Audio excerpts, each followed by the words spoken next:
Oxford Bookworms, Stage 2. Dead Man's Island by John Escott. Published and copyright Oxford University Press, 1992. Chapter 1. Coming to England. My name is Carol Saunders. I live in England now, but when I was younger, I lived in Hong Kong. My father was a businessman there, and my mother worked as a secretary. We lived in Hong Kong for 7 years. I was happy at school, with lots of friends, and we had a good time. I like pop music. The Rolling Stones, David Bowie.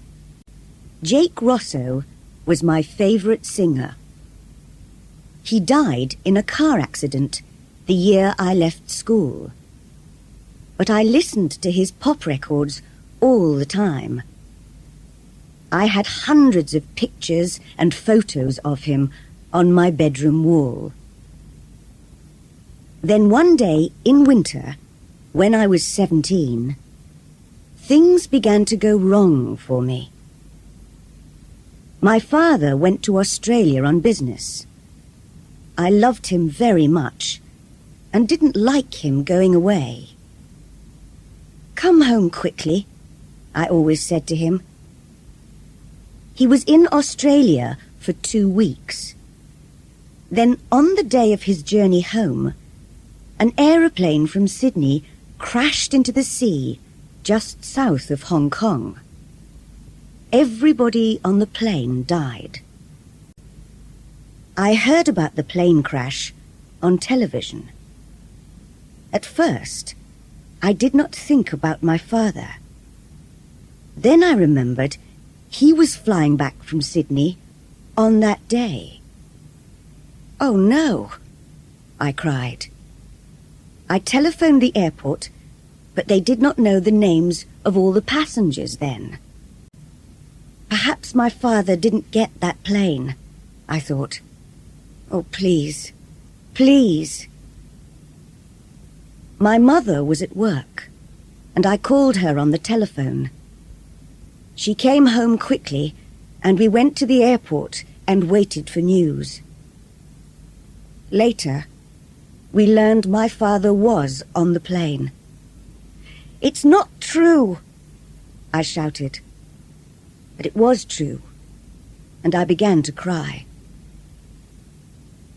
I cried for weeks and weeks. I spent many days alone in my room. I was lonely and sad, and I wanted to die too. I stopped going out with my friends. I didn't want to see other people. I stopped listening to Jake Rosso's records and took his pictures off my bedroom wall. I didn't listen to music or watch television. Nothing mattered anymore. Then I stopped crying. I stopped feeling sad and began to feel angry. Why did it happen to him? I asked my mother. Why do the best people die? Jake Rosso, my father. I don't know, Carol, my mother said. She was unhappy too. At the time of the plane crash, I was a student at college. I enjoyed the work and college life very much. But after my father's death, I stopped doing my work at the college. I began to go out with some new friends. They were different from my other friends, and my mother didn't like them. "They're bad people, Carol," she told me. "They do dangerous things." "They're exciting," I said, "and I like them." I knew she was angry, but I didn't care. But then I learned my new friends took drugs, and I began to take drugs too. It was wrong and stupid. I know that now. But I was unhappy and angry. The police came to the college to arrest some of the students. They didn't arrest me, but I had to leave the college. It was a bad time. My mother was very unhappy with me. "What am I going to do with you, Carol?" she said. "I'm sorry," I told her. "We'll go back to England," she said. "You can find a college there. Perhaps you can be happier in England." "All right," I said. "I want to forget what's happened. I want to forget what I've done and begin a new life, be a new person." A month later, we came back to England. We lived in London, in a hotel. It was strange at first, with all the red buses and everybody speaking English. It was the beginning of the summer, 3 months before college began in the autumn. London was full of tourists. We looked at all the famous buildings, Buckingham Palace, the Tower of London, and we went to restaurants and theatres in the evenings. It was interesting and exciting, and I began to forget the bad times in Hong Kong. "I'm pleased we came to London," I told my mother. But after a few weeks, she said, "You need to find a college, Carol. You must go on studying. And I need a job." That evening, we looked in the newspapers. "What about this?" I said. I showed my mother a job in the newspaper. "Secretary for the summer months on a small private island in Scotland. Live with the family in a big house. Interesting work and good pay for the right person. Phone Greta Ross, telephone number 071... "Well, that sounds interesting," said my mother. "I'd like to work as a secretary on an island in Scotland. It's a beautiful country, Carol, and you can go to college there in the autumn." "And it's a place to live for the summer," I said. "Hotels are expensive." My mother telephoned Greta Ross. "Come and see me tomorrow," Greta Ross told her. "Come to the Savoy Hotel at 11 o'clock. I went to the Savoy Hotel with my mother. It was big and expensive, bigger than our hotel, and in the centre of London. Mum needs this job, I thought, and a private island in Scotland is a nice place to live. Perhaps I can forget what's happened if I go there. "Room 22, said the woman at the hotel desk. "Go on up. Mrs. Ross will see you now." Greta Ross was waiting for us.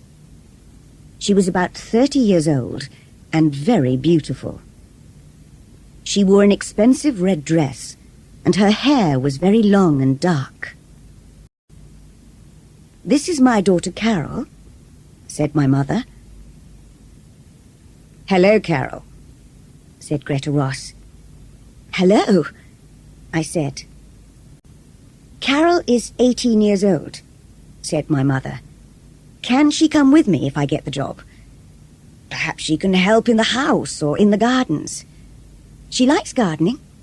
She's studying farming at college." "Perhaps," said Greta Ross. "There's a small farm on the island." "I'd like to work on the farm," I said. Greta Ross looked at my mother. "How long did you live in Hong Kong, Mrs. Sanders?" "7 years," answered my mother. My husband died in a plane crash last year, so we've come back to live in England. Where did you live before Hong Kong? We lived in India for 3 years. Then Greta Ross took my mother into a room and asked her more questions. I waited outside. Greta Ross is nice, I thought.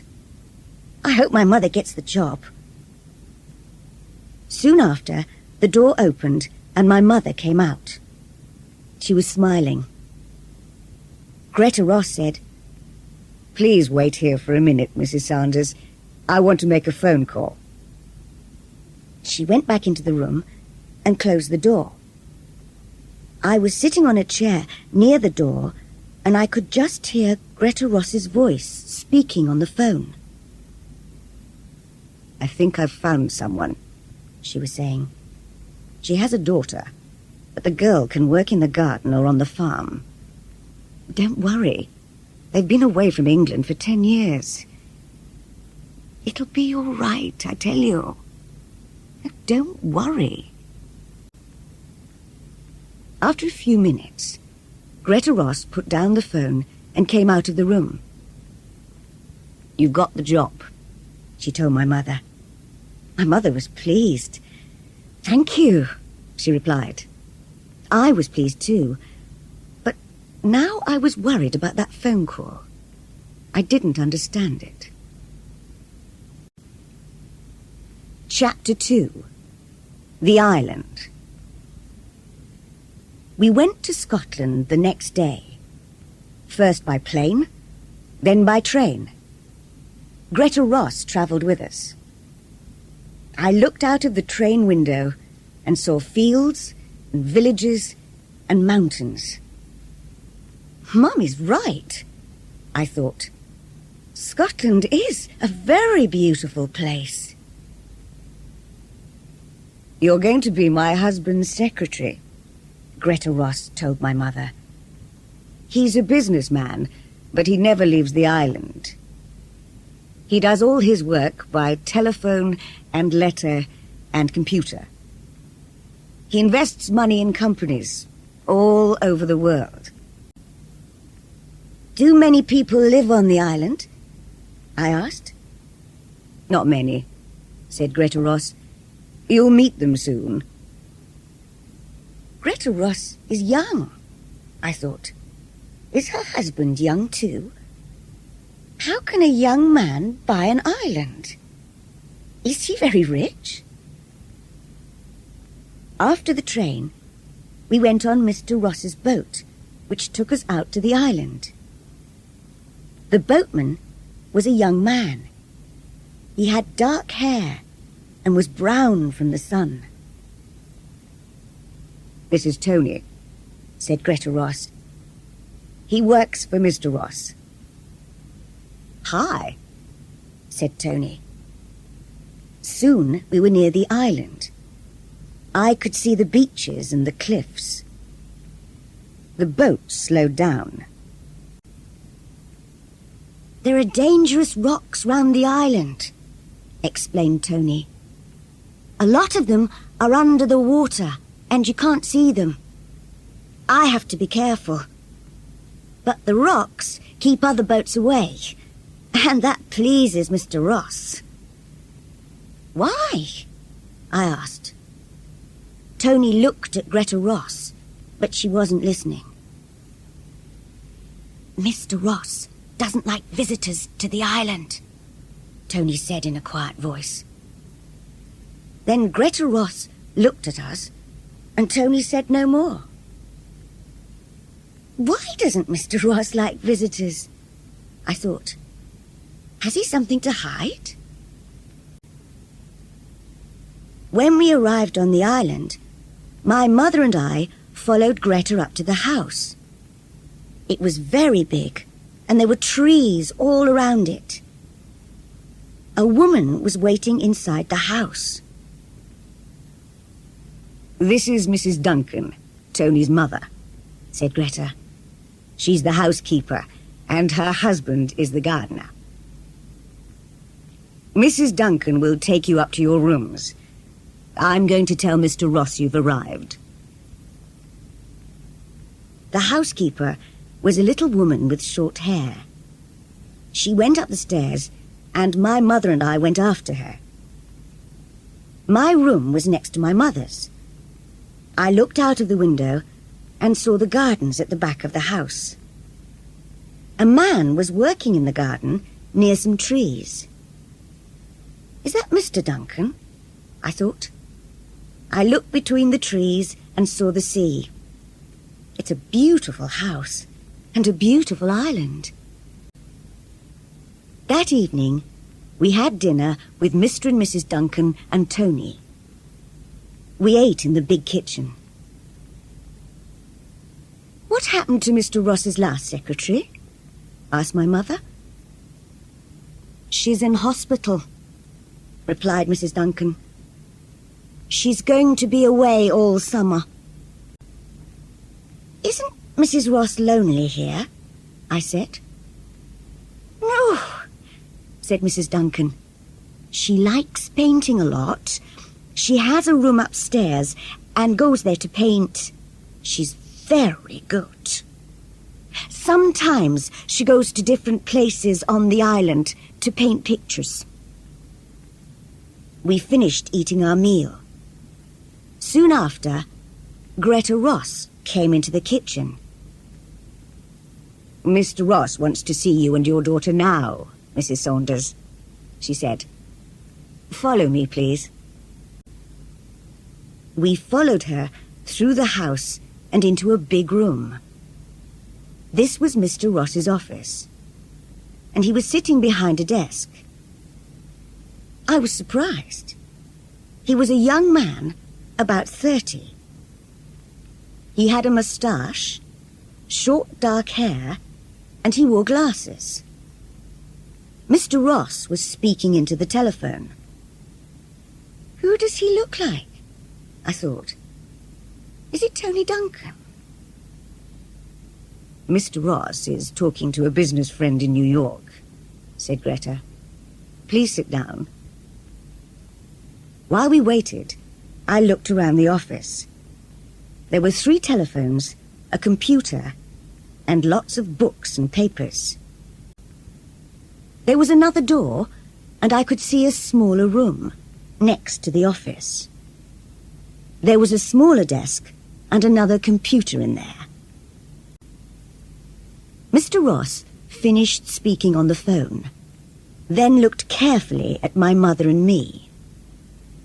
For a few seconds, he didn't speak, and just watched us. Then he said,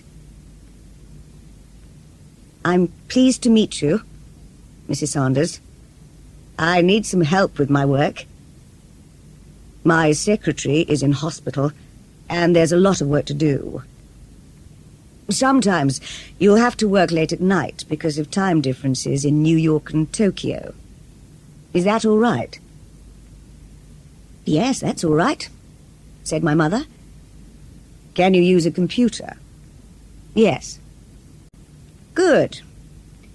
He looked at me. Is this your daughter? Yes, this is Carol, said my mother. Hello, I said. Greta says you like gardening. There's a big garden here, so you can help Mr. Duncan. And there's a farm. Dan and Stella Parks live in the farmhouse and work on the farm. You can help them too. We have some animals. Some sheep, a few cows, and chickens. And there's a horse called Smoke. He's grey, like his name. Can you ride? Yes, I said. I can ride a horse.